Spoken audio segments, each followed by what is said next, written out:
Bueno, bienvenidos y bienvenidas a la sección de espiritualidad de Kogan. Hoy es nuestro evento dedicado al orgullo, porque ya a partir de la semana que viene comienza la Semana del Orgullo. Y justamente como queríamos hacer un evento para prepararnos para el orgullo, ya hace un par de meses hablé con Damián, que ya ha venido aquí a darnos unos talleres sobre mindfulness y LGTB-fobia, que estuvo muy bonito. Entonces lo convoqué para que nos hable de diversidad sexual y de género en relación con valores. Así que bueno, les doy muchísimas gracias. Muchas gracias, Roberto. Bueno, buenas tardes a todos, a todas, a todos. Y me voy a presentar. Como él dijo, hoy vamos a hablar de diversidad sexual y de género, de valores y de convivencia para poder sentirnos orgullosos, orgullosas. Bueno, contarles un poco. Yo soy licenciado en Psicología, estudié en la Universidad de Buenos Aires, en Argentina. Luego, hace un par de años hice un experto, un máster de Mindfulness en la Complutense. Y desde que vivo en España, en Madrid, estoy estudiando y formándome en el Colegio Oficial de Psicólogos en la parte de diversidad sexual y de género, trabajando terapias y psicología afirmativa y todo lo que tiene que ver con la parte de LGTB. ¿Sí?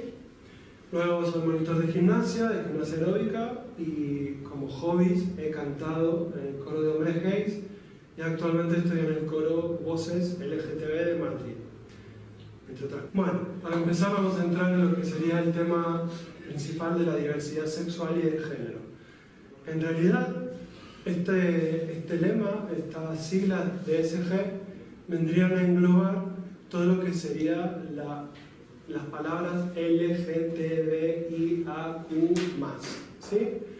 Esto es una forma más breve de referirnos a toda la variabilidad, a todos los colores que existen, que ya existen y que están por aparecer. Porque, bueno, las cosas van cambiando y las personas van encontrando también distintas maneras de autoidentificarse.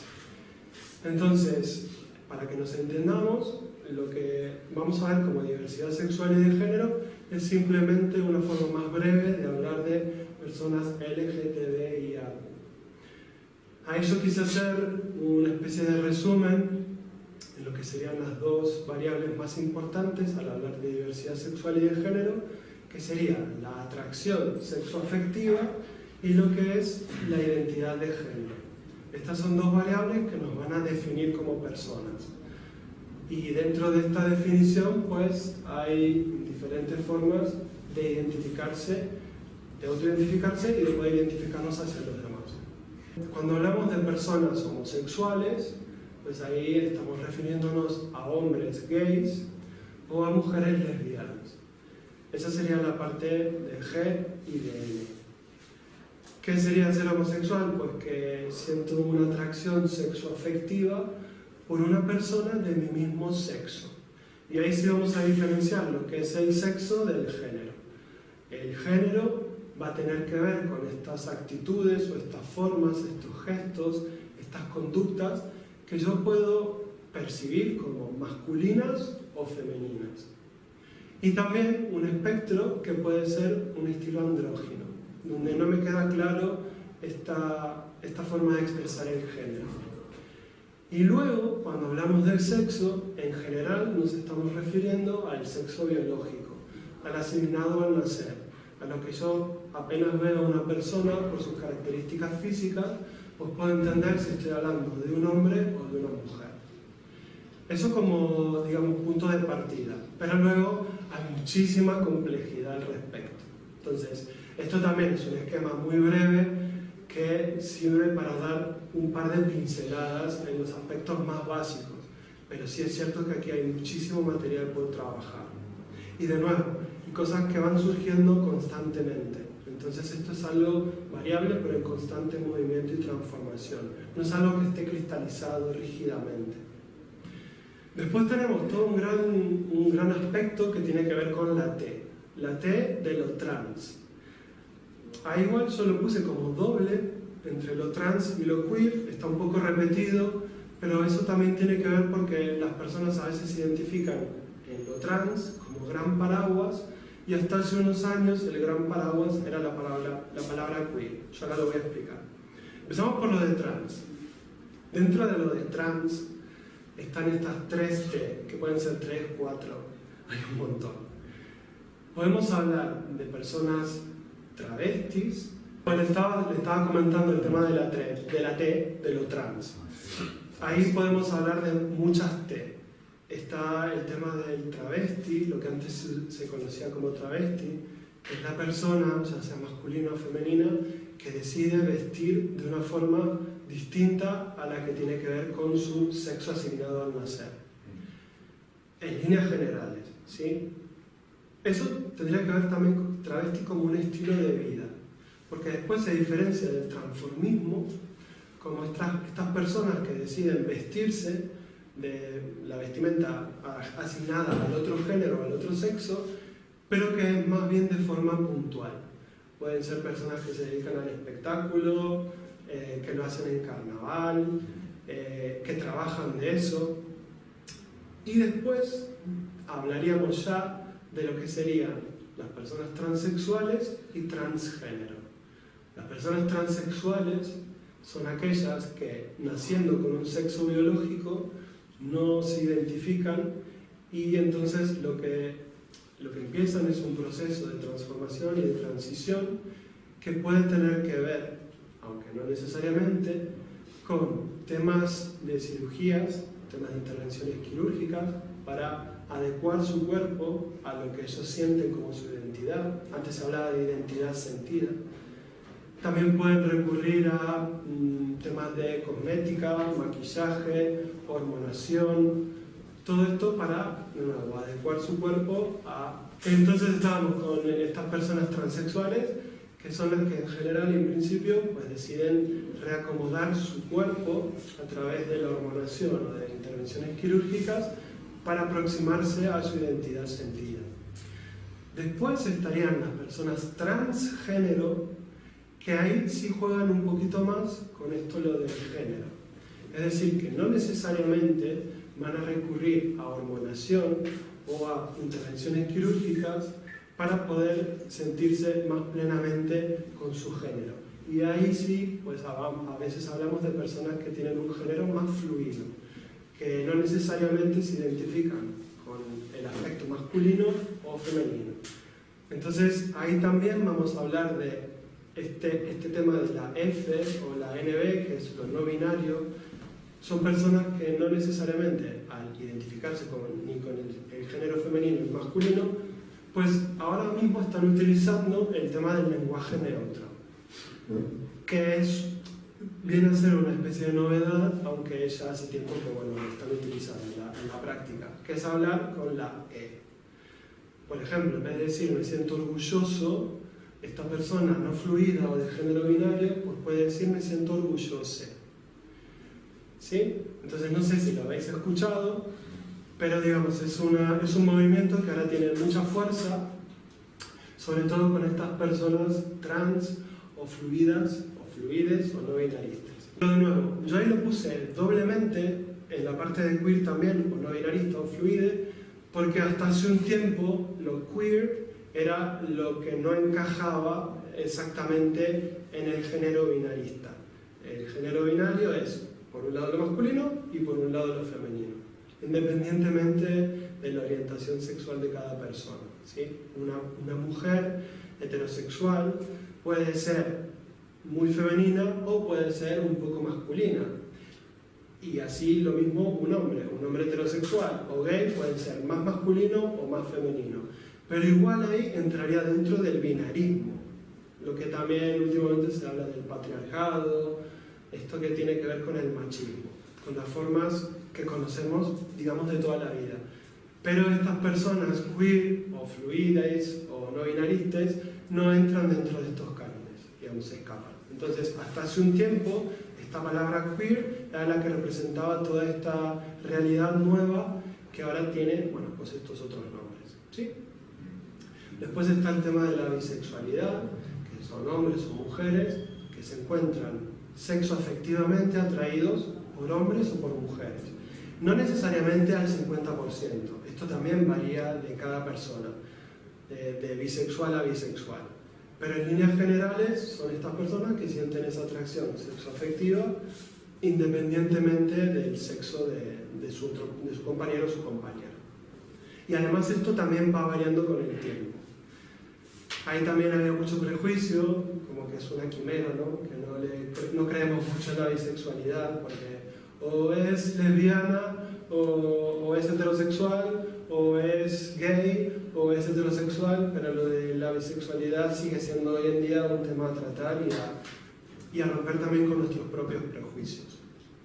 Después estaría la intersexualidad, que son esas personas que nacen con órganos sexuales que no están muy bien definidos. Aparte de esta definición, que es muy escueta, que antes se conocían vulgarmente como las personas hermafroditas, también hay no solamente por los órganos reproductores sexuales externos, sino también internos. Además de una parte cromosómica, o sea, también este es un tema muy complejo. Y después estaría el tema de la asexualidad, que últimamente se está planteando como la cuarta orientación sexoafectiva. Las personas asexuales, en general, se autodefinen como aquellas que no sienten ningún tipo de atracción sexoafectiva, pero sobre todo sexual, por ninguna persona, en general. Y está, digamos, en la definición que se encuentra en todos los sitios. Pero aquí también hay un mundo de aclaraciones, hay un mundo de diferencias y 1000 millones de matices. Pero en general, esto ahora se está planteando como cuarta orientación sexoafectiva.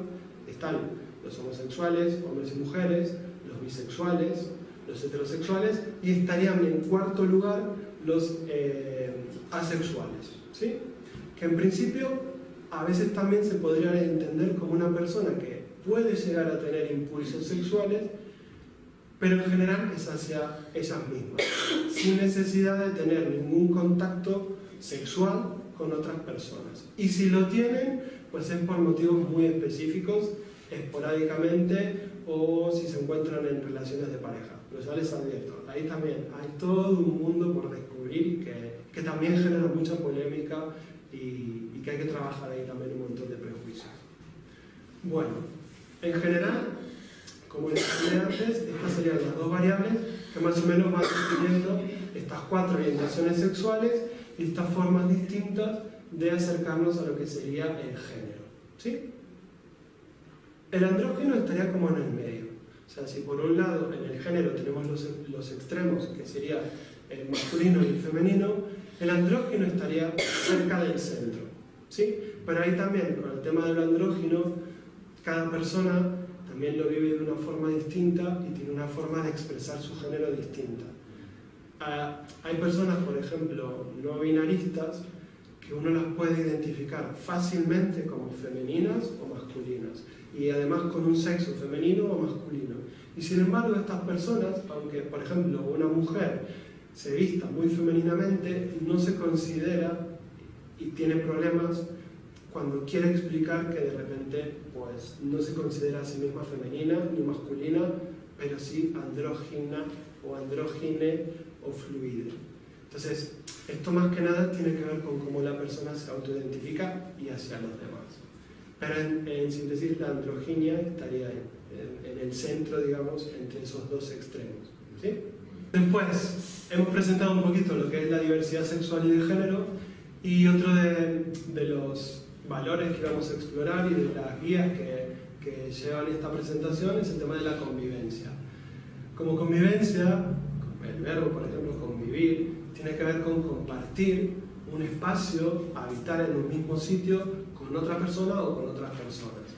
Y este mismo lugar pues, puede ser un lugar pacífico, donde todos podamos estar libremente expresándonos como somos, o puede ser un lugar difícil, conflictivo, restrictivo o represivo, donde por ejemplo no podamos vivir libremente nuestra sexualidad o nuestra sexoafectividad, o incluso nuestra expresión de género.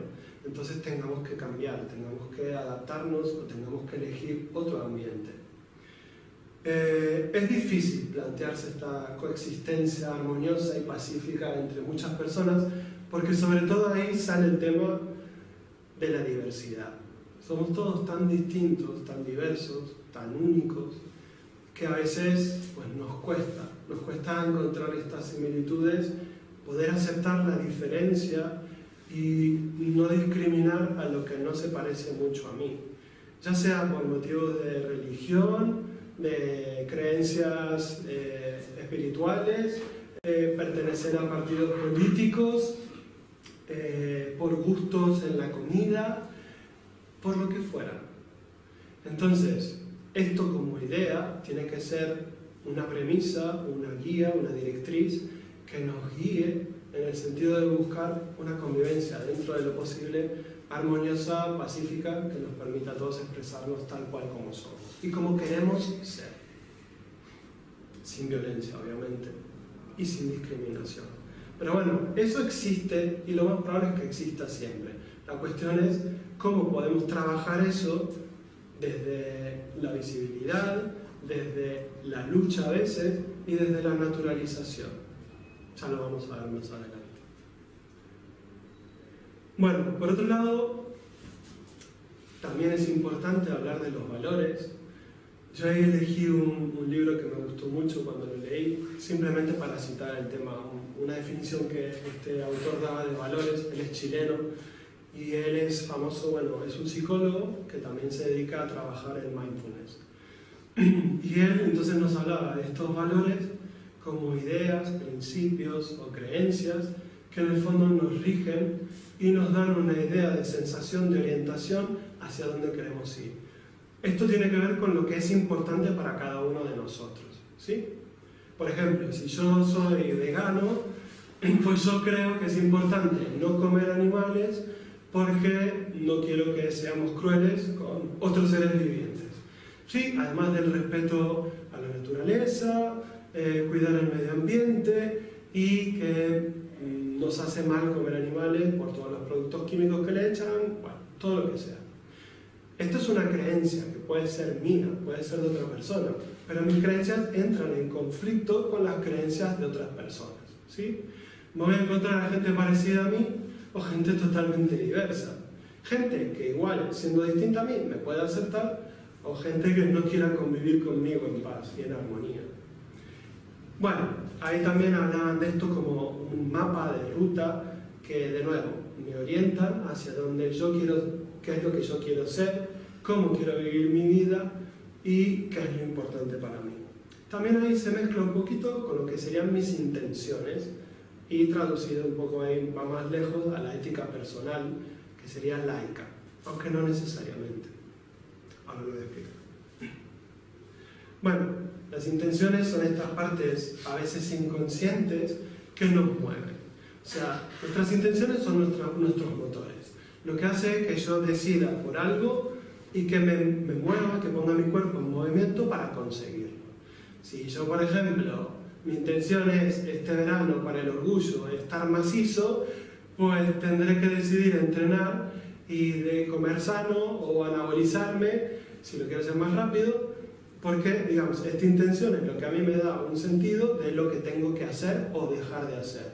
Si yo, por ejemplo, quiero perder peso, pues una de mis intenciones será ponerme a dieta y cambiar un poco la alimentación que tengo. Ya sea, dejar de comer ciertas cosas, reducir un poco la cantidad o lo que fuera. ¿Sí?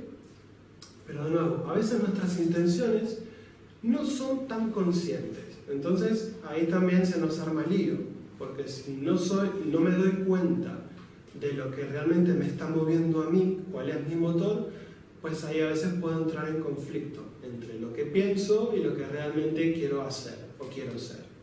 Aquí este autor también hablaba de la ética personal, en general laica, o sea que no tiene que ver con lo religioso, aunque a veces se pueda solapar, y que es esta mezcla de intenciones más los valores. Él lo define como un diálogo interno, un diálogo interior que tengo conmigo mismo para aclararme. Y en general la idea principal aquí es, si yo soy consciente de mis valores, sé cuáles son mis intenciones, entonces esa es una forma de tener una coherencia interna. Si yo tengo un mínimo de coherencia interna, entonces voy a poder percibir y vivir dentro de esta sensación de paz. Y voy a poder, de vez en cuando, aquietar a la mente. Mi mente está siempre enloquecida, pensando en todo, en cosas del pasado, en cosas que no he hecho como quería hacer, autorreprochándome, criticándome. O muchas veces la mente se dispara y va hacia el futuro, anticipándose a cosas que pueden pasar, ya sea buenas, malas, cosas que me dan miedo. Entonces, lo de ser coherente con nuestros valores y nuestras intenciones, lo que nos da es una posibilidad de tener aquietada la mente, un poquito más centrada en nuestro presente, ¿sí? En general, esto es lo de la coherencia, y como ética personal, ahí yo había puesto unos valores que son en general bastante universales, que tienen que ver con no causar daño a propósito a las personas, no sé, no matar, en general no robar, aunque a veces personajes famosos, políticos, jugadores de fútbol, muchas veces roban y cierta parte de nosotros dice, pues qué bien que alguien lo haga, ¿no? Y que yo tengo que pagar mis impuestos y no puedo evadir nada y a mí, si no pago mis impuestos, me persiguen y me mandan a la cárcel. Bueno, pero ahí hablamos también de nuestros valores, de nuestra coherencia interna. No se trata de robar, no se trata de hacer daño, porque si en el fondo yo robo, pues a alguien le estaré perjudicando, ¿sí? También como valor general, el tema de poder cuidarme, de poder cuidar a las personas que quiero, de poder ser tranquilo, de poder respetar ciertas normas de convivencia. Y ahí, como para terminar también, liberarnos un poco de estos tres problemas grandes que tenemos, inclusive muchas veces sin ser conscientes de ellos, que es la codicia, el tema del odio, el odio por lo diferente, por lo que no se parece a mí, por el que me lleva a la contraria, y la ignorancia, que muchas veces por ignorancia caemos en muchos prejuicios que sería importante revisar. Estos temas igual los vamos a volver a ver más adelante, ¿sí? Bueno, aquí también hay como una especie de resumen de estos valores importantes que serían necesarios para poder vivir orgullosos, orgullosas o orgulloses. El tema de la autonomía, poder ser libres a la hora de tomar las decisiones. Esta palabra me encanta. Bueno, estas dos palabras me encantan. La integridad y la autenticidad. Después más adelante las voy a explicar mejor. Pero sí me parecen fundamentales y son palabras que están bastante perdidas en nuestro lenguaje cotidiano y sobre todo a la hora de llevarlas a cabo en la práctica. Bueno, la autovaloración, el tema de la interdependencia, o sea, estamos todos relacionados y dependemos mutuamente de un montón de personas, aunque no nos querramos dar cuenta de ello. En la medida que somos conscientes de esto, pues podemos ser también más comprensivos, a veces podemos disculpar los errores de los demás, perdonarnos a nosotros mismos, porque todos dependemos de todos. Luego también, como valor, para sentirse orgullosos y que son necesarios en la vida para ser felices en general, es el tema del juego, del poder divertirnos, del poder reírnos, de poder estar en una situación que sea placentera, que nos genere sorpresas, que podamos descubrir cosas, como si fuese la primera vez que me acerco a algo. Muchas veces, cuando por ejemplo jugamos, cuando éramos niños jugábamos por el simple placer de jugar y de grandes jugamos por el simple placer de ganar, sea lo que sea. Y muchas veces dejamos de jugar porque no nos gusta perder. Por ejemplo yo, me da culpa. Entonces, el plantearse volver a jugar como si fuésemos niños, ahí nos abre también un campo grande de lo que sería la alegría, de poder divertirnos por el simple hecho de divertirnos, y no por ganar dinero o por ganarle a alguien y sentirme superior. Después está el tema de la comunión, que ahí tiene que ver con la convivencia, lo que sería poder vivir en orden, en paz, en armonía y siguiendo ciertas reglas civiles de poder convivir de nuevo en paz y en armonía. Es necesario también tener como valor lo que tiene que ver con el sustento físico de nuestros cuerpos, más allá de nuestras almas. El tema de tener comida, de poder tener horas de sueño, de poder trabajar y tener días libres para liberar. Tener todas estas comodidades de las que todos los que estamos sentados aquí pues creo que gozamos y que muchas veces las damos por sentadas, ¿no? Como un deber que nos viene dado porque sí. Y muchas veces pues, también tenemos que ser conscientes y agradecidos y agradecidas de todo lo que tenemos que cotidianamente pues, no lo valoramos. El hecho de tener un techo, de tener una cama cómoda donde podamos dormir, en realidad hay un montón de personas en el mundo que no tienen nada de eso, ni siquiera agua corriente. Y nosotros somos ricos hipermillonarios. Y muchas veces no nos damos cuenta y lo tenemos olvidado. Y después, bueno, el tema también del respeto a los demás, hacia nosotros mismos. Tener esta confianza y seguridad en que la mayoría de las personas somos buenas y que no queremos hacerle daño a los demás. Y esto es muy importante. Bueno, como temas también importantes de los valores para sentirnos orgullosos, yo quería ahí nombrar un poco a la psicología afirmativa, LGTBIAQ o más, o la psicología de la diversidad sexual y de género. ¿Por qué? Porque esta es la parte de la psicología que se especializa en todos estos temas. Y esta parte de la psicología es la que promueve estos valores para que nosotros podamos sentirnos orgullosos y dignos.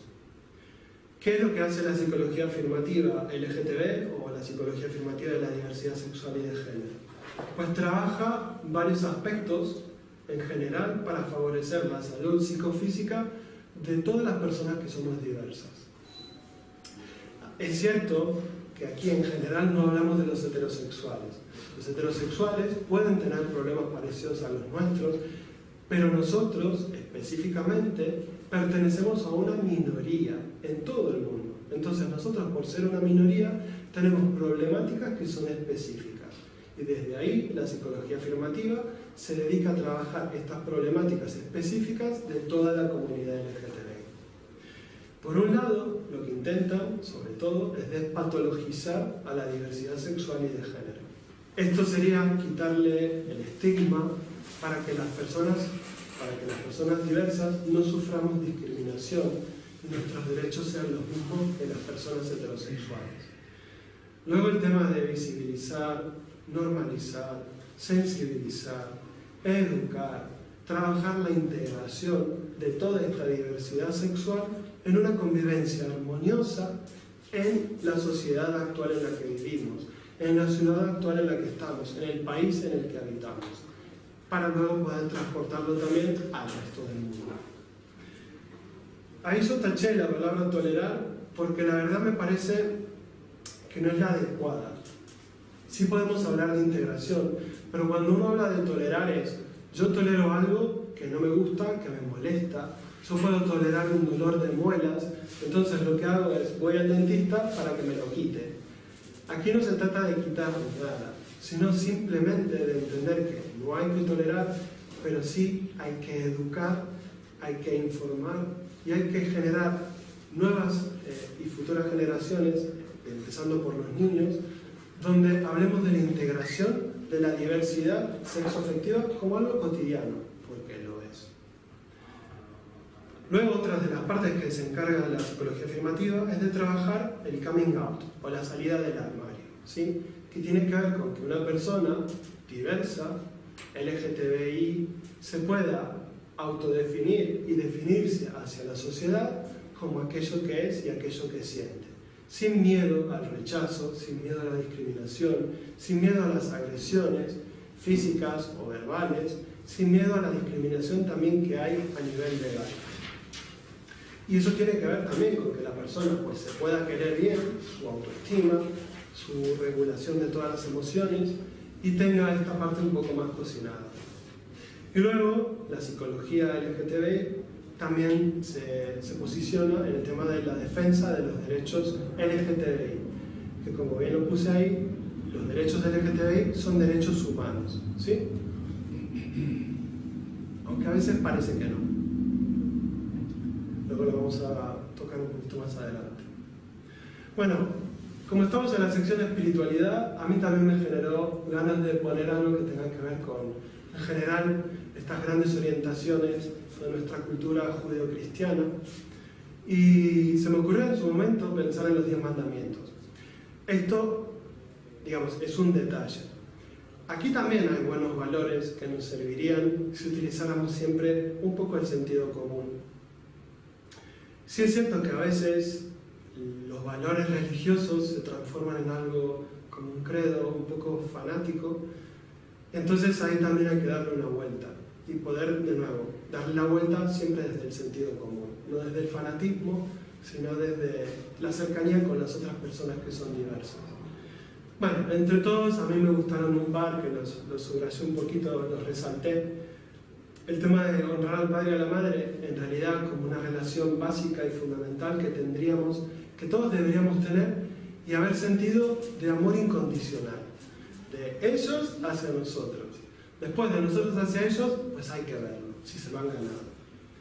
El tema de no matar, obviamente, si estuviésemos un par de siglos antes, pues la verdad que sería todo muy difícil, porque no estaríamos en convivencia, y ahí pues reinaría la ley del más fuerte. El tema de no robar, por lo mismo, el tema de la coherencia, no mentir, ¿sí? El ser honesto. Ahí no consentir pensamientos ni deseos impuros, bueno, yo lo mandaría más por el lado del tema de los pensamientos tóxicos, el tema de estos pensamientos tan negativos que tenemos hacia nosotros mismos o hacia los demás, o inclusive a veces hacia el futuro, esta sensación de desesperanza. Y ahí el tema vuelve de la codicia, ¿no? Del estar siempre deseando más, que todo lo que tengo nunca es suficiente, lo que soy no es suficiente, entonces tengo que seguir transformándome. Ahí hay todo un tema que está muy buena tu pregunta, porque después iba a hablar de la parte de las leyes. En realidad, bueno, hay unos manuales en todo el mundo que son los que se dedican a hablar de las enfermedades mentales, ¿no? Y lo que pasa es que en la mayor parte de los países del mundo, estos manuales son los que también rigen el tema de la seguridad social o de las aseguradoras. Entonces, si hay algo que no figura dentro de los manuales, pues las aseguradoras o la seguridad social no lo cubren. Entonces, claro, hablar de congruencia, discordia de género, como disforia de género, como antes se llamaba también, en realidad está mal, porque tiene una parte que todavía sigue siendo patologizante, pero sin embargo todavía no se ha podido quitar porque las leyes, ya sea en España, en Inglaterra, en Estados Unidos, pues todavía no contemplan esa parte de que si tú no estás contemplado en algún manual de enfermedades mentales o psicológicas, entonces no tienes por qué tener derecho a un tratamiento. Tratamiento que puede ser psicológico, psiquiátrico, de intervenciones quirúrgicas, procesos de hormonación. Entonces, claro, igualmente aquí, hace un año y medio ya, hemos avanzado un montón con el tema de las nuevas leyes que tienen que ver con la identidad de género y sobre todo para defender a las personas trans. Pero, lamentablemente, estos manuales, que igual se publicaron hace un par de años, aunque sean las actualizaciones, pues siguen con el mismo tema, que en algún sitio los tienen que ubicar porque si no quedarían fuera de esta cobertura médica, sobre todo la médica, ¿sí? Entonces, lamentablemente todavía ese resto, ese vestigio de patologización es real, existe, pero sobre todo por este motivo, ¿sí? Bueno, hace 2 días la Organización Mundial de la Salud justamente ha despatologizado a la transexualidad. Sí. Ahora le llama incongruencia. Sí, pero por ejemplo, ese manual, el último era como de hace 20 y pico de años. O sea, la última actualización de ese manual, que es el CIE, que es la parte de la Organización Mundial de la Salud. Pero hay otro manual que es el DSM, que ese lo manejan, digamos, por otro lado, y en Estados Unidos. Entonces, ellos sí, cada 3-4 años siempre van actualizándolo y cambiándolo. Entonces, el DSM aunque tuviese la disforia de género, sí es que había avanzado en un montón de otras cosas que el CIE se había quedado, pero más o menos 20 y pico de años atrás. Pero bueno, todas estas cosas, de nuevo, van cambiando, algunas más lentamente que otras, pero la idea es poder seguir trabajando en este camino de la despatologización y naturalización, en la integración. De nuevo, esto como para retomar un poco el tema de las dificultades de esta convivencia armoniosa y pacífica en una sociedad que es diversa, pues principalmente el machismo, el suponer que todo lo masculino sea superior a lo femenino. Y esto es un problema que tenemos en general todas las personas, heterosexuales, bisexuales, lesbianas, intersexuales, o sea, aquí no hay diferencia, porque vivimos, nacimos y crecimos en una cultura machista. Y esto nos trae muchísimos problemas a la hora de relacionarnos con los demás y con nosotros mismos también. Esta discriminación, sobre todo el machismo, nos dicta de manera directa el tema de la discriminación por motivos de LGTBI-fobia. O sea, todo lo que no sea muy masculino o muy femenino, pues me descuadra, y si yo veo a un hombre que es femenino, pues ya me genera rechazo. Si veo a una mujer que es muy femenina, automáticamente puedo asumir que sea lesbiana y ya me genera rechazo. También este problema del machismo pues, nos habla también de esta presunción de que todo el mundo debería ser heterosexual. Un hombre heterosexual o una mujer heterosexual. Y no es así, y no tendría por qué ser. Esta presunción. Luego, el machismo y esta LGTBI-fobia que encontramos en la sociedad en general, también la vivimos personalmente cada uno de nosotros en los restos que pueda tener o no de su LGTBI-fobia interiorizada. Yo como hombre homosexual pues puedo tener también restos de esta homofobia que yo he visto afuera y que he sufrido a lo largo de mi vida y que he interiorizado, que a la hora de relacionarme con otras personas y conmigo mismo, pues también me condiciona. Por ejemplo, el tema de hablar de mi voz. Yo he sufrido de pequeñito pues, discriminación, inclusive en mi propia familia, porque tenía esta voz atenorada, que ahora sí que es atenorada. Pero claro, antes era voz de maricón. Y mi padre me decía, habla bien. Y claro, rápidamente entendí que lo que quería era que hablara en un tono más grave o de alguna forma más masculina, que no sabía qué era. Pero que te quiero decir que estos problemas, por ejemplo, de la homofobia interiorizada, yo los he vivido y he tenido que trabajarlos mucho y seguir trabajándolos, ¿no? Miedo que vas por la calle con tu novio o con un amigo de la mano o abrazado y que te griten ¡maricón! Entonces, ese miedo a ese tipo de agresiones, inclusive vividas desde el lugar más íntimo, que es la familia, donde debería estar este amor incondicional, pues esas cosas nos tenemos que enfrentar y tratar de resolverlas.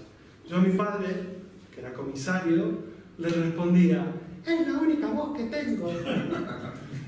Pero claro, en su momento a mí eso me costaba y era una lucha interna que tenía, porque quería complacerle, quería que me quisiera y sabía que había algo que estaba en mí que no encajaba.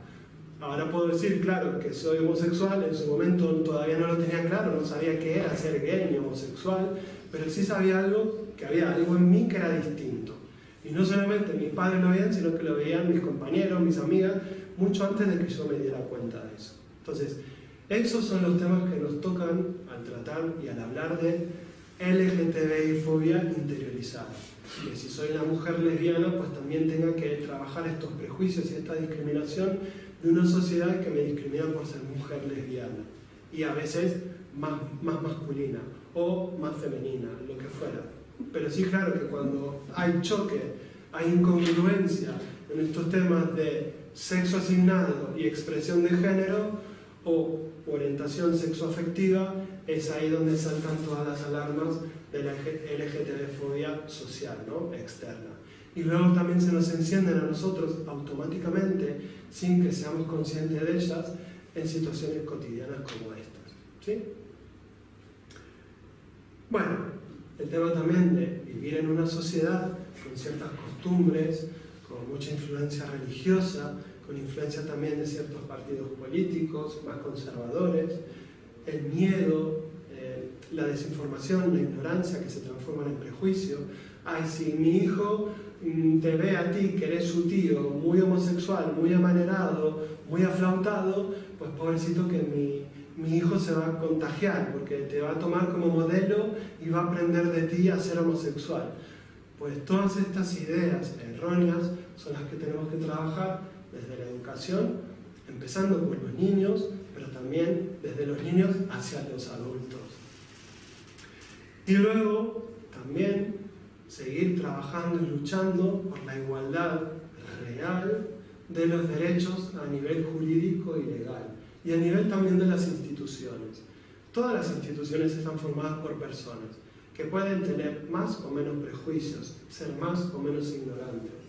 Pero también ahí tenemos que desarrollar esta cualidad de ser resilientes para poder generar en los demás cierto cambio. Hay cosas que no podemos permitir, pero no necesariamente tenemos que siempre luchar por esas. Hay también otras formas de luchar sin generar conflicto. Por ejemplo, siendo asertivos, sabiendo qué es lo que quiero, qué es lo que siento, qué es lo que pienso, y tratando de expresarlo de una manera que no sea ni agresiva, ni irónica, ni cínica. Esto también es muy importante a la hora de conseguir nuestros derechos y nuestra igualdad en la vida de manera cotidiana, ¿sí? Trabajar también nuestra propia agresividad, porque obviamente al tener estos restos de la LGTB-fobia interiorizada, estos chistes machistas, estos chistes que van en contra de las mujeres, en contra de los gays que tienen pluma, nos hacen reír y a la vez nos tocan una fibra interna, nos resuena de una manera negativa, que muchas veces nos lleva a nosotros también a volver a discriminar, aunque ni siquiera seamos conscientes de ello, y nos genera también cierto miedo a que los demás no me acepten y no me validen por lo que soy. Entonces, de nuevo, ahí también caigo en ciertos estereotipos. Si soy chico gay, pues tengo que ser eternamente joven, tengo que estar bueno de cuerpo, tengo que ciclarme, tengo que hacer dieta, tengo que tratar de manejar un poco mi pluma para que no se me note que soy amanerado, o cambiar la voz y hablar más grave, que es imposible, no lo puedo hacer. Pero bueno, lo importante en general es ser consciente de esto y no dejarse arrastrar de manera inconsciente por la rabia que te genera la frustración de no estar en igualdad de condiciones. Esto hay que ser muy conscientes para poder trabajarlo y no ser nuestro propio enemigo, ¿sí? Que estos temas también nos llevan después a sufrir de ansiedad, de depresión, a veces nos aislamos, no sabemos cómo conectar con los demás. Y estos son valores fundamentales que nos tienen que servir como guías para no perdernos, para reencontrarnos y para así sentirnos orgullosos y orgulloses y dignos. Pero claro, ahí también tenemos que entender una cosa. El colectivo, la comunidad en sí, como una minoría, en el fondo representa también, en minoría, a los valores de la gran sociedad. Si en la gran sociedad, que es machista, que es homófoba, que es misógina, se rechaza todo lo que tiene que ver con lo femenino, pues en el propio colectivo también hay más de lo mismo. O sea, que en el fondo nosotros también reproducimos algo que nos viene inculcado desde que nacemos, desde la cuna. Reproducimos la discriminación que hemos sufrido, la reproducimos en nuestros microclimas. Por eso es tan importante, primero, de ser conscientes de que nosotros, cuando también hacemos ciertos chistes, pues también estamos cayendo en esa discriminación.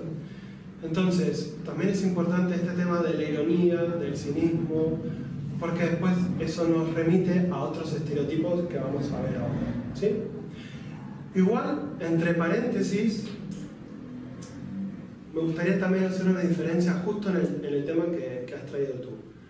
Sí es cierto que podemos sentir que nos rechazan por nuestro cuerpo, por nuestro físico, pero también es cierto que a la hora de sentir gustos, lo que sería la atracción física, solamente porque sea física o sexual, claro que ahí también todos somos diversos. Eso sí tiene que ver con la homofobia interiorizada. El hecho de que tú no te quieras acercar a ningún hombre que tenga pluma, que sea muy femenina, muy maricona.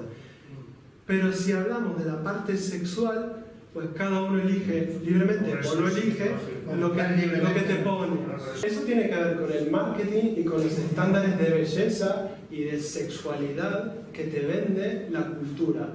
De nuevo, la parte homosexual, de lesbianas, reproduce lo que es la sociedad en general. Entonces, si para los heterosexuales la tipa que está buena es la que es delgada, que tiene mucho pecho, mucho culo, rubia, de ojos celestes, muy sexy, muy sensual, pues para los hombres homosexuales pues puede haber algo parecido, que sea un tipo cacha, varonil, con más o con menos pelo, depende en qué parte del cuerpo, pero ahí también hay una variedad enorme de diversidad increíble, de grupos, de cultos, ¿no? Bueno, que la conocen. Es tal cual lo que has dicho tú. Usar ese filtro de la sexualidad para acercarme a alguien.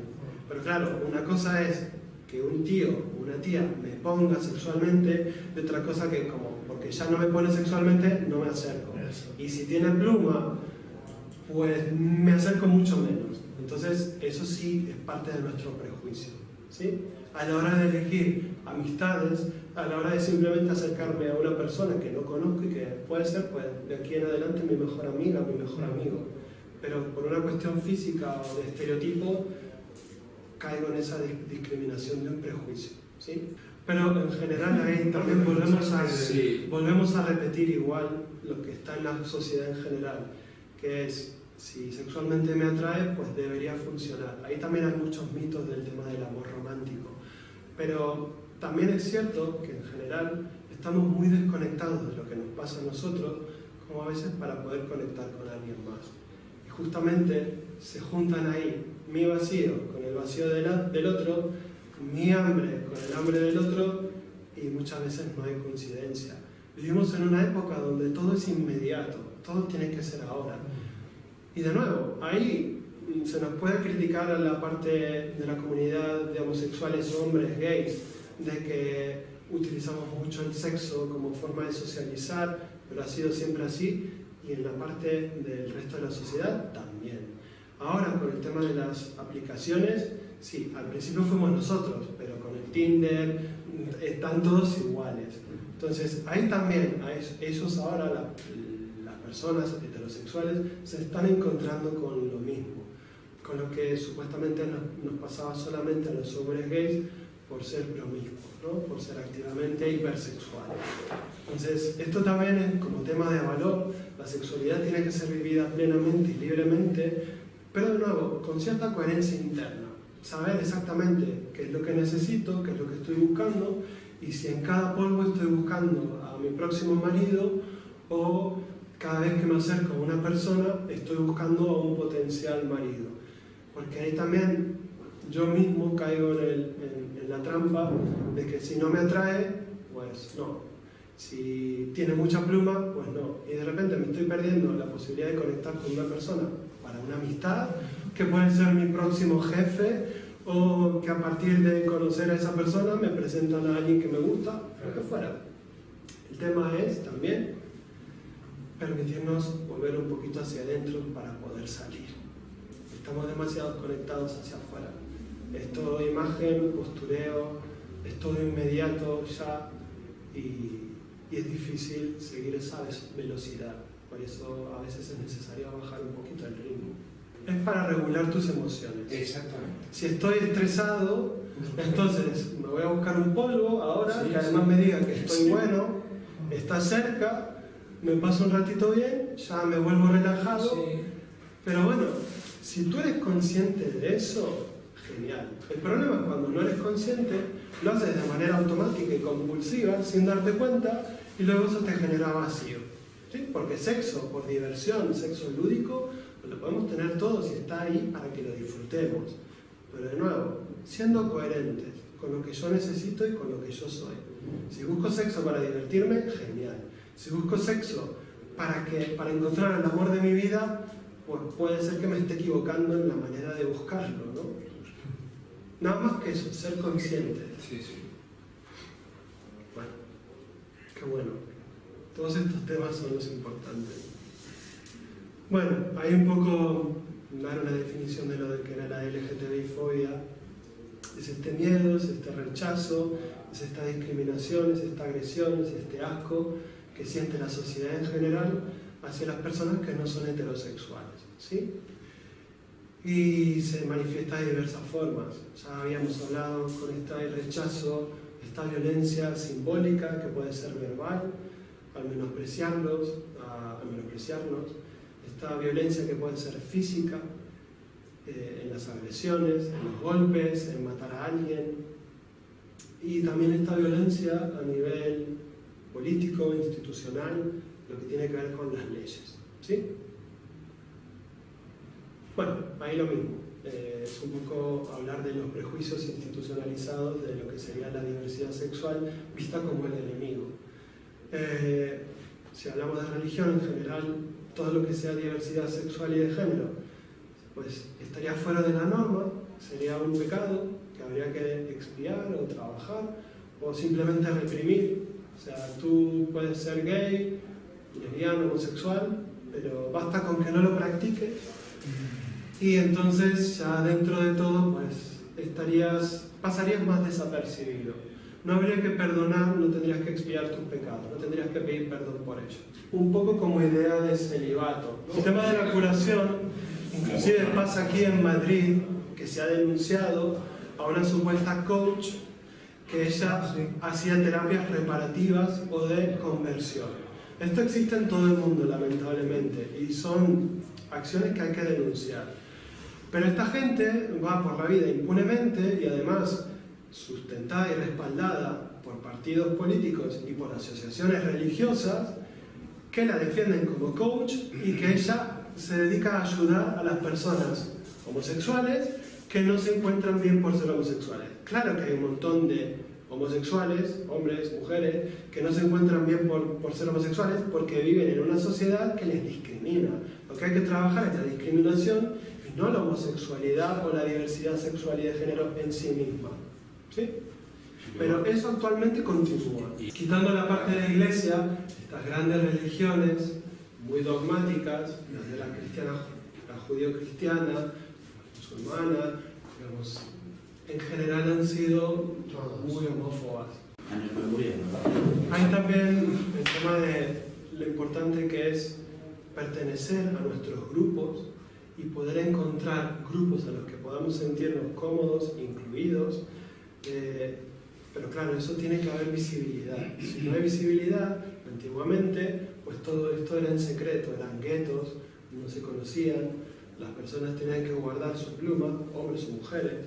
Entonces, cada vez tenemos estas herramientas, sobre todo la visibilidad, que sirven para concienciar a la gente y para ayudar a las personas que están empezando en esto, que son muy jóvenes, por ejemplo, a que no se suiciden, por ejemplo, a que puedan encontrar una forma de salir del acoso que sufren, el bullying, ya sea escolar o laboral a veces, en cualquier ámbito.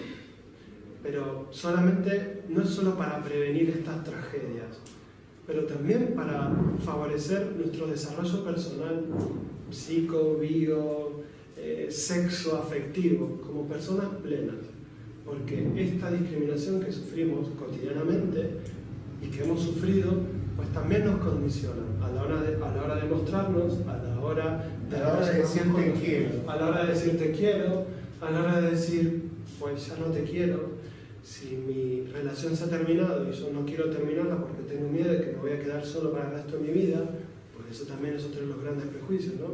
Si eres gay, eres lesbiana, pues vas a estar solo el resto de tu vida. Hace 30 años era, si eres gay o lesbiana, te vas a morir de VIH, del SIDA. Ahora, por suerte, eso ya está cambiando, pero esto tiene que ver también con ese amor incondicional que deberíamos haber sentido de pequeños, pero al ser diferentes, la mayoría de nosotros no lo hemos sentido tan incondicional. Entonces, eso sí que te marca y te genera estos pequeños traumas, estigmas, y esta forma de interiorizar eso que ves afuera. Porque lo has vivido en tu casa, en tu trabajo, en la iglesia, bueno, en las religiones, cuando se va a practicar culto, en todas las iglesias, ¿sí? Ahí tenemos también interiorizada la culpa y la vergüenza. Lo que ha sido siempre discriminatorio a nosotros, lo tenemos interiorizado. Entonces, nos sentimos distintos, nos sentimos fallados, nos sentimos que hay algo que está mal en nosotros, ¿sí? Nos da miedo, porque nos avergonzamos, porque sentimos esa culpa. Y todo eso es lo que hay que trabajar. Pero primero siendo conscientes de ello. Bueno, ahí un poco el resumen de la LGTB-fobia interiorizada. La discriminación externa, social, hace que una persona LGTB pues asuma esos prejuicios, se apropie de ellos y formen parte de nuestra personalidad. Podemos entender esa LGTB-fobia interiorizada con esta parte de ansiedad, cuando tengo miedo, cuando me preocupo, cuando me da miedo acercarme a otros gays, a otras lesbianas, o mostrarme tal cual soy. Eso me genera estrés, me genera situaciones de tristeza, de depresión, de aislamiento, sobre todo los niños o antes que todavía no habían salido del armario y se sentían únicos o exclusivos, porque tampoco había tantos medios de comunicación o redes sociales donde esto se viera, se visibilizara más. También hay el tema de las adicciones en general, que pueden ser a las drogas, al sexo compulsivo, a las aplicaciones, lo que fuera. Esto también como una forma de regular nuestras emociones, es tratar de llenar ese vacío con algo, con alguien, con alguna actividad. Bueno, y el tema también del suicidio. Voy a ir un poquito más rápido porque no voy a llegar. Bueno, lo de homofobia interiorizada de Gabriel J. Martín es muy bueno. Él generó este libro, fue su primer libro, Quiérete mucho maricón, donde hablaba exactamente de la homofobia interiorizada. Yo ahora no me voy a meter en esto porque si no... Pero bueno, lo tenéis ahí. ¿Cómo se curan los prejuicios? Pues con educación. Nada más y nada menos. Y con una convivencia que nos permita educar a los demás y educarnos a nosotros mismos. En general, para trabajar y curar el machismo, la LGTB-fobia, el racismo y la ignorancia. Ahí rompiendo prejuicios, no sé si se lee, pero estas camisetas dicen, soy bi, pero no soy vicioso. Lesbiana no es igual a tijeras. Marica, pero no mala. El tema este del estereotipo de la marica mala, que muchas veces lo asociamos a esto, ¿no? A mucha pluma, a que es ácida, a que es irónica, a que no puedes entablar ningún tipo de diálogo por miedo a que en una discusión te destruya. Pero bueno, eso también es otra forma de homofobia interiorizada. Ante el miedo al rechazo, y a que te hagan daño, pues tú te haces más fuerte, te disfrazas de una persona que no te puede avanzar. Alexis Carrington. Ahí está. No, bueno, pero ella era heterosexual mala. Pero bueno, esto también como prejuicio para poder trabajarlo. Y bueno, tengo un amigo que es trans y que para poder liberarnos de estas ataduras, de nuestras propias LGTBI-fobias interiorizadas, pues a veces tenemos que ser conscientes de esto para poder soltarlo, dejarlo ir y trabajarlo de una manera distinta. Relacionarnos de manera distinta con el miedo, con el dolor, con el sufrimiento, con el odio, con el enfado, esta rabia, que a veces también la rabia nos lleva a gestionarla de manera mala, emocionalmente, a nuestras dudas. Bueno, aquí también lo van a tener en la diapositiva si después nos dejan vuestros mails. Este libro que es espectacular, pero lástima que está en inglés, que es The Velvet Rage, de Alan Downs. Él es un psicólogo norteamericano que se dedica a trabajar exclusivamente con hombres gays. Él en su momento fue heterosexual, se casó, tuvo hijos creo, pero siempre supo que era gay. O sea, él vivió una vida aparentando hasta que se dio cuenta que era imposible sostenerlo. Habló con su mujer, se divorciaron y él pues empezó a trabajar todos estos temas. Y él, bueno, ahí menciona 3 etapas que son universales en la vida de cualquier homosexual, pero en la vida de cualquier persona diversa en general. Una primera, que es cuando uno está en el armario y vive agobiado, angustiado, asustado, porque todavía no ha salido. Él trabaja fundamentalmente el tema de la vergüenza de ser distinto o distinta.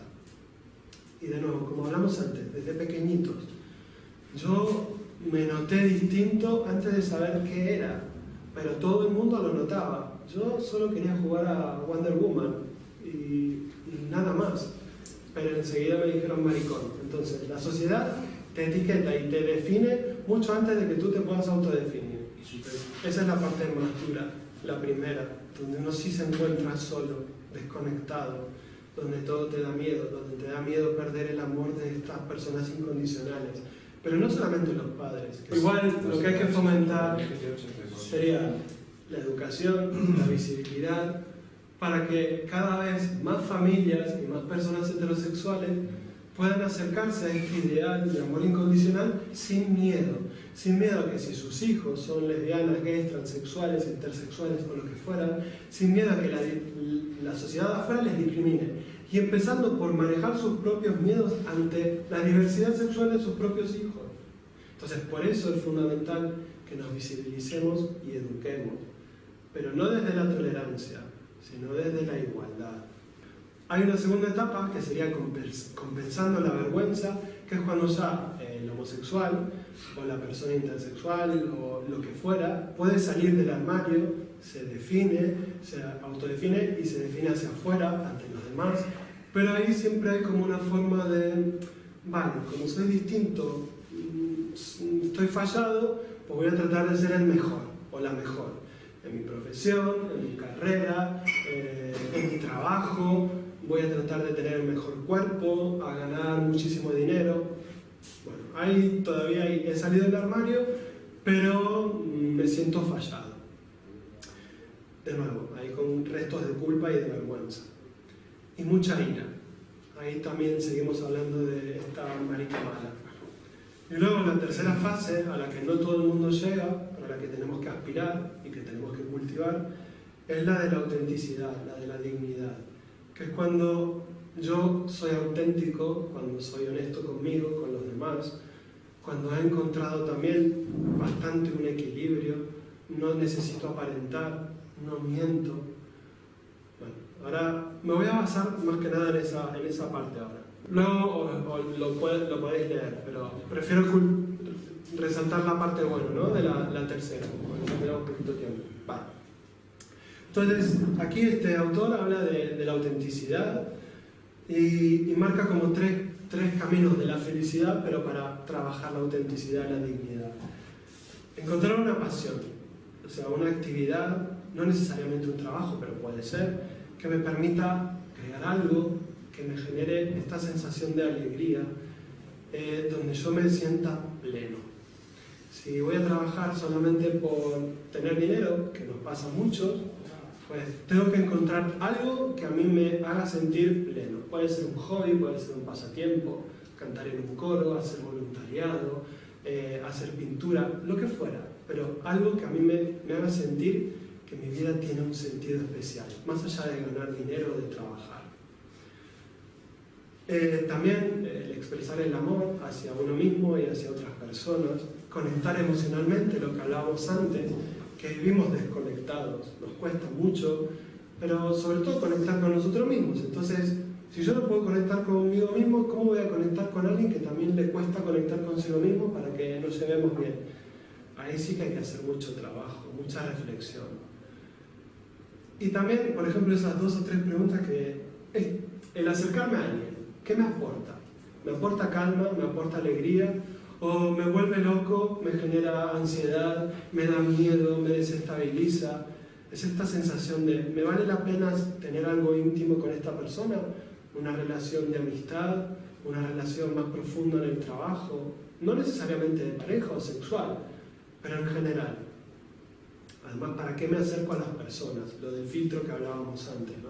Si es simplemente sexual, pues estoy perdido. No estoy en esa parte de autenticidad y de dignidad, no he llegado. Y la integridad o la autenticidad como entendida como honestidad completa, ¿no?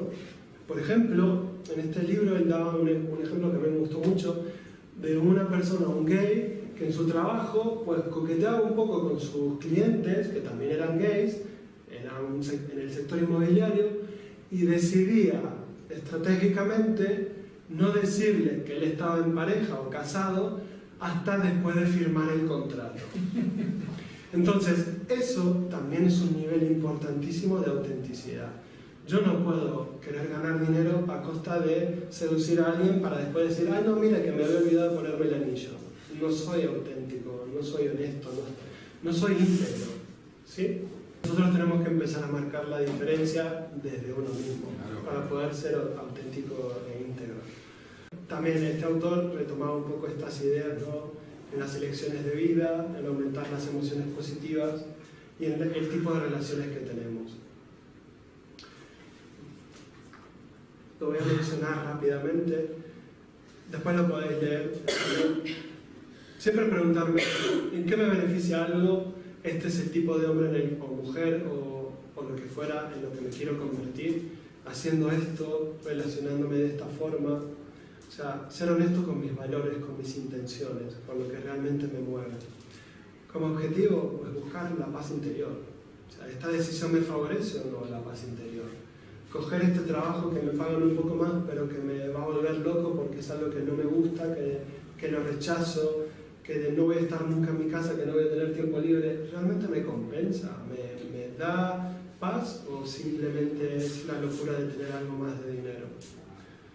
Nunca reaccionar sintiendo una emoción muy fuerte, obviamente tomar un poquito de distancia. Esto para aprender a manejar no solamente la rabia, la ira, pero también los miedos, estas inseguridades. Y buscar siempre tratar de estar alegres antes de que me aprueben. Muchas veces, hablando de este amor incondicional, nosotros, de pequeños, al no sentir ese amor incondicional, pues buscábamos rápidamente la validación externa. Si soy muy amanerado, pues voy a tratar de estudiar mucho para que me digan, ¡ay, qué buen alumno que eres! Entonces, ubicábamos esta felicidad, no tanto en nuestra alegría, obtenerlo por nosotros mismos, sino para que los demás nos quieran. Entonces, cambiar un poco el foco, no orientarnos tanto hacia que nos aprueben afuera, sino a ver si estas decisiones o lo que hago, la manera de ser, a mí me generan paz y me generan alegría. Más allá de que los demás me aprueben, me apoyen y me digan qué bonito que eres, qué bien que lo has hecho. Aumentar las emociones positivas, desde ahí también un poco aceptar la realidad por lo que es y no por lo que me gustaría que fuera, que ahí también es aprender a manejar nuestra propia frustración. Tratar de concentrarnos en una persona, una cosa, una conversación a la vez. Lo de la multitarea, el multitasking es una porquería, no sirve para nada. Entonces, dedicarnos también momentos de calidad y no por hacer 1000 cosas a la vez, al final no estamos haciendo nada y eso es lo que nos desconecta de nosotros mismos. A veces salir de la crítica, de decir rápidamente si una cosa es buena o mala, para poder pues, darnos un poquito más de tiempo y pensar. Es como tomar distancia. Si yo rápidamente sé lo que es bueno y lo que es malo, pues no me acerco a las personas tampoco. No tratar de perpetuar el dolor, que muchas veces es necesario, a veces cuando hacemos terapia, pero a veces tratar de salir de eso y tratar de concentrarnos en una emoción que sea distinta. El dolor y el sufrimiento es necesario, van a formar parte siempre de nuestra vida, pero también ser conscientes de que no podemos estar únicamente conectados a eso, que también necesitamos conectarnos a algo más. Respetar tu cuerpo. ¿Y de qué significa eso? Actúa contrariamente a la emoción. Él dice que si, por ejemplo, estamos muy tristes, tenemos todo el derecho de estar tristes o enfadados, pero que necesitamos salir puntualmente de esos estados emocionales tan negativos y tan intensos, porque si no, eso se prolonga en el tiempo y como que nos regocijamos en el dolor. Nos regocijamos en nuestro propio sufrimiento o nuestra propia rabia. Sí, lo tomamos como zona de confort. Sí. Ya estamos acostumbrados a eso y... Entonces, la idea es ser consciente de eso, pero poder entrar y salir. Si me he pasado toda la tarde llorando, en algún momento tengo que acordarme que tengo que comer y puede ser que, además de haberle repetido del monólogo a mis 28 amigos y a mi familia, tal cual, igual, fotocopiado sin ni un punto ni una coma distinto, pues que pueda decir, mira, ahora voy a poner un programa y me voy a reír, porque mi cuerpo necesita hacer algo distinto. O sea, es también manejar el autocuidado. Y bueno, y tener en cuenta que ninguna emoción es para siempre. Por eso no nos conviene reaccionar en momentos de emociones tan intensas, sino poder tomar un poquito de distancia para poder responder mejor. Y las relaciones, tal cual como lo dijiste tú, lo primero era no acercarnos a las personas a través de este filtro sexual, de lo que me pone y no me pone, sino ampliar nuestro filtro para que podamos ser libres y un poquito menos condicionados, ¿sí? Hacernos cargo de nuestra responsabilidad antes de echarle la culpa a los demás, que los demás la pueden tener, pero seguro que algo, yo también estoy relacionado en eso. Yo siempre tengo algo de responsabilidad, en lo que sea. Elegir muy bien a mi círculo íntimo, no dejar entrar a cualquiera porque la primera vez me haya caído súper bien, sino también tener un tiempo y un espacio para poder conocernos mejor. Validar lo que realmente es bueno para mí o para los demás. No por sentirme aprobado tengo que decir que sí cuando estoy pensando todo lo contrario. En el fondo es ser asertivo, ¿sí? Poder expresar mi opinión y también decir que no, poder decir esto no me gusta cada vez que lo pienso. No para seguir perteneciendo al grupo o que esa persona me quiera y me diga, ah, qué bien si tú piensas igual que yo. ¿Qué pasa? Cuando alguien me hace daño, pues lo hablo con mis 28 amigos, lo publico en las redes sociales, lo hablo con mis padres, y el último, si tengo la oportunidad de hablarlo, es con la persona que me ha ofendido, o que yo creo que me ha ofendido. Que no somos directos. No somos directos. Entonces, eso también es parte de prolongar el circuito de mi dolor y mi sufrimiento. O sea, hablo con todo el mundo menos con la persona con la que tengo que hablar. Es una forma de decir el cotilleo, pero además también como descarga emocional y como validación. Este me ha hecho esto, que desgraciado, mira cómo se permite, no sé cuánto, y yo que le he tratado también. Bueno, hablar directamente con la persona que me ha hecho daño o a la que yo he dañado, ¿sí? Bueno, lo de perdonar es una habilidad a cultivar, pero no es porque tengamos que perdonar todas las ofensas, todas las personas que nos han lastimado o todos los momentos en que hemos sufrido. Es como una idea que nos sirve para aligerarnos de nuestra mochila del sufrimiento. Y a veces podemos perdonar para volver a dejar de perdonar. Esto es un tema hiper complejo que tal vez va para otra charla, seguro. Y practicar un poco la compasión, de este amor incondicional, de saber que al final todos somos humanos, todos metemos la pata, a veces actuamos por debajo de nuestros propios ideales y de nuestras propias intenciones, a veces de manera consciente y de manera inconsciente. Y que entonces desde ese lugar todos sufrimos y todos nos merecemos que nos perdonen, que nos quieran y poder querer y ser queridos. Bueno, y abrazar la ambivalencia. La ambivalencia es cuando de repente una situación me genera sentimientos encontrados, o una persona, la quiero, no la quiero, me genera atracción, siento rechazo. Ambivalencia también entendida como incertidumbre, como esto de lo que no es seguro, de lo que un día me viene bien y al día siguiente pues no me viene bien, me molesta y es un peso para mí. Aceptar que no puedo controlar sería... Sí, y también tiene que ver con la realidad que muchas veces la queremos controlar y la queremos cambiar automáticamente. 2 minutitos más. Bueno, esto lo dejo ahí, lo verán. El tema de la bastantidad en vez de la insaciabilidad. Hay un autor que habla de tenemos tantas cosas, ya con tener ropa, comida, agua, un techo donde dormir es suficiente, no necesitamos más. Todo el resto es un regalo.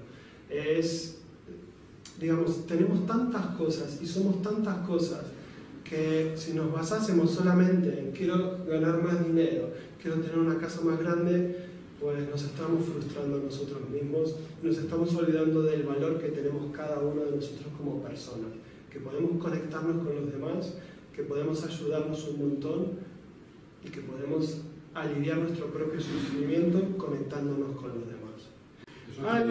Era parecido, él hablaba ahí de San Francisco de Asís, había una frase que él decía, cada vez necesito menos cosas y las pocas que necesito las necesito muy poco. Bueno, ser feliz con lo que tienes, eso es ser rico, la verdad. Nosotros podemos ser hiper ricos cotidianamente y no nos damos cuenta. El privilegio, el placer de tener agua, de tener comida, de tener gente que nos quiere, de sentirnos seguros, de tener un techo. No me voy a meter ahí, más de lo mismo.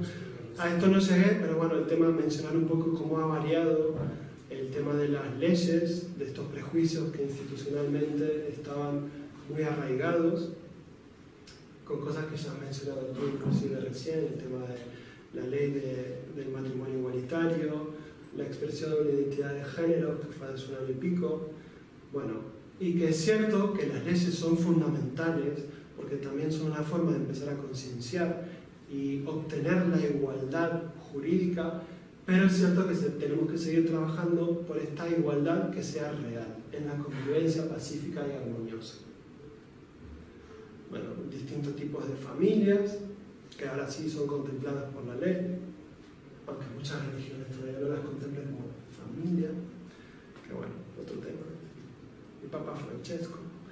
Amar no es delito. Esta fue la primera pareja homosexual que se casó en España.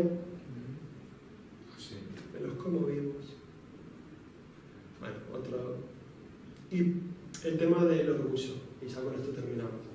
¿Por qué es necesario, o por qué sería necesario seguir visibilizando, seguir fomentando y trabajando desde el orgullo, desde la Semana del Orgullo, del Pride?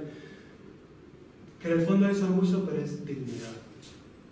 Si a mí no me representa, si yo no me identifico con todo lo que veo ahí, bueno, ahí le tomé un poco a Gabriel J. Martín en su último libro, que él habla de que el orgullo al final es como una especie de fiesta, como es la Navidad para los heterosexuales. ¿Por qué? Porque es un momento donde aprendemos todos a convivir con los demás, en toda la diversidad que existe.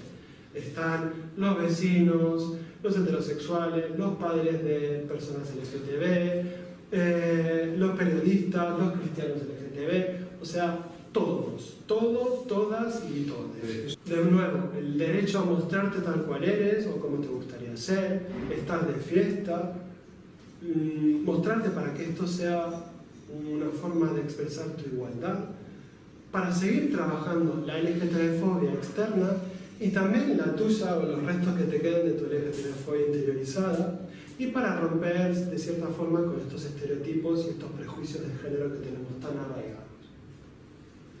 Bueno, ahí una foto sería la del carnaval, que también, digamos, muchas veces se dice ¿por qué el orgullo y por qué no el carnaval? O sea, en el fondo pues son fiestas, son formas de visibilizar, de festejar, y bueno, y específicamente la del orgullo es una forma de reivindicarse también. A ver, no es necesario solamente el orgullo para visibilizarse. En la medida en que cada uno sale del armario y lo vive de la mejor manera posible, sin miedo, esa es una forma de sentirse dignos cotidianamente y de enseñarle a los demás a que podemos todos convivir en la misma sociedad. Pero eso depende de cada uno. Yo entiendo que todavía hay mucho miedo.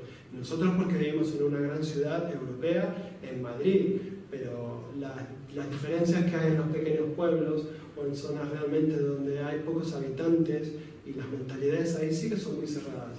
Pero de a poco, a partir del orgullo y de la dignidad cotidiana de cada persona, siendo honesta, siendo auténtica y coherente con sus ideales, con sus intenciones y sus valores, pues desde ahí podemos cambiar al mundo entero.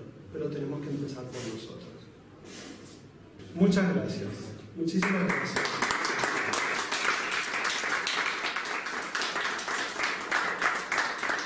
Bueno, muchísimas gracias, Damián. Muchísimas gracias a todos, a todas, todes.